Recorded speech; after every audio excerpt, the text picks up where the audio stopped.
Market जिस तरीके से बढ़ रहा है तो मुझे लगता है कि कहीं न कहीं ये प्लेटफ़ॉर्म एक ज़रूरी है, जो स्टार्टअप इंडिया की बात कर रही है, अपकमिंग जो बिज़नेस है उनके लिए और जो भारत को हम तीसरी अर्थव्यवस्था के रूप में देखना चाहते हैं, तो कहीं न कहीं ये यहीं से उस चीज़ की शुरुआत होनी है। वित्त मंत्री ओपी चौधरी जी ने कल कहा कि सब्सिडी किसी की पेंडिंग नहीं होगी और चूंकि भिलाई उद्योग नगरी है, आपका कितना प्रयास रहेगा सरकार से इनका समन्वय करने में? महिला उद्यमी भी आगे आ रही हैं। आपने देखा होगा कि सभी महिला उद्यमी हैं जो आज इस कार्यक्रम में शामिल हुई हैं।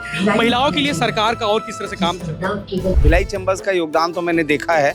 समाज के हर वर्ग के साथ जुड़ के काम करना और कैसे ग्राहकों की चिंता करना, कैसे व्यापारियों के अंतिम पंक्ति में बैठे हुए कई ऐसे व्यापारी हैं जो कई समस्याएं से जूझ रहे हैं, उनकी भी चिंता करने का काम चैम्बर ऑफ कॉमर्स भिलाई ने किया है और मेरा तो सौभाग्य है कि मैं उस भिलाई से हूँ। छत्तीसगढ़ के सबसे बड़े व्यापार महोत्सव में पहुंची हुई पंडरिया विधायक भावना बोरा जी, चूंकि आज चैम्बर ऑफ कॉमर्स महिला विंग ने बड़ा काम किया है, उस पर शामिल भी हुई है। बात कर लेते हैं भावना जी, छत्तीसगढ़ का सबसे बड़ा व्यापार महोत्सव लोग कह रहे हैं, आपके नजरिए जानना चाहेंगे?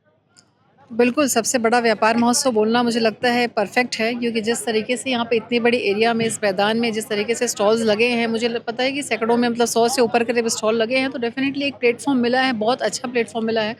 और जिस तरीके से मार्केट जिस तरीके से बढ़ रहा है तो मुझे लगता है कि कहीं न कहीं ये प्लेटफॉर्म एक ज़रूरी है, जो स्टार्टअप इंडिया की बात कर रही है, अपकमिंग जो बिज़नेस है उनके लिए और जो भारत को हम तीसरी अर्थव्यवस्था के रूप में देखना चाहते हैं, तो कहीं न कहीं ये यहीं से उस चीज़ की शुरुआत होनी है। बहुत अच्छी बात है, भिलाई जो एजुकेशन हब था वो अब बिज़नेस हब भी बन रहा है, एक सेंटर मिल रहा है लोगों को, तो इससे अच्छी बात क्या हो सकती है। महिला उद्यमी भी आगे आ रही हैं। आपने देखा होगा कि सभी महिला उद्यमी हैं जो आज इस कार्यक्रम में शामिल हुई हैं। महिलाओं के लिए सरकार का और किस तरह से काम चल रहा है? देखिए, महिलाओं के सशक्तिकरण के लिए चाहे प्रधानमंत्री मोदी जी की जो पहल थी, सबसे पहले धारा 370 बात करें या 3 तलाक की बात करूँ, विशेष रूप से 3 तलाक की बात ज़रूर करना चाहूँगी, जिससे हमारी बहनों को कहीं न कहीं उनके अंदर एक आत्मविश्वास जगा है।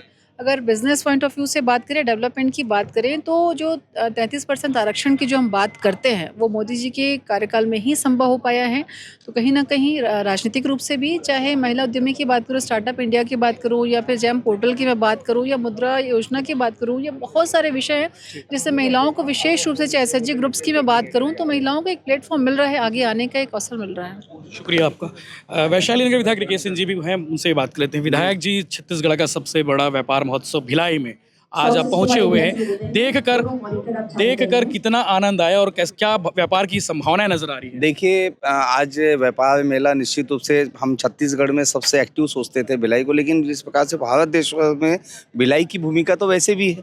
भिलाई स्टील प्लांट एशिया का सबसे बड़ा स्टील प्लांट है, एक पहचान है, एजुकेशन हब भी है, और उसके साथ साथ जो चैम्बर ऑफ कॉमर्स का जो योगदान हो रहा है, भावना मैम ने कहा कि एजुकेशन हब के साथ साथ अब व्यापार हब भी हो रहा है, तो ये बहुत बड़ी बात है। और निश्चित रूप से जो है आज का दिन यहाँ पे आके मुझे ऐसा लगा कि मैं प्रगति मैदान में हूँ। जी। और भिलाई चैम्बर्स का योगदान तो मैंने देखा है।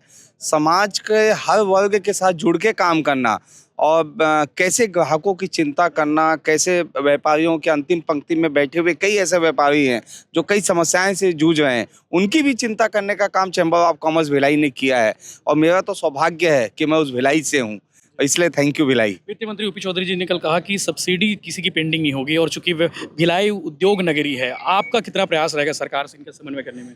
देखिए, मुझे ऐसा लगता है ओपी चौधरी जी पे छोड़ना चाहिए।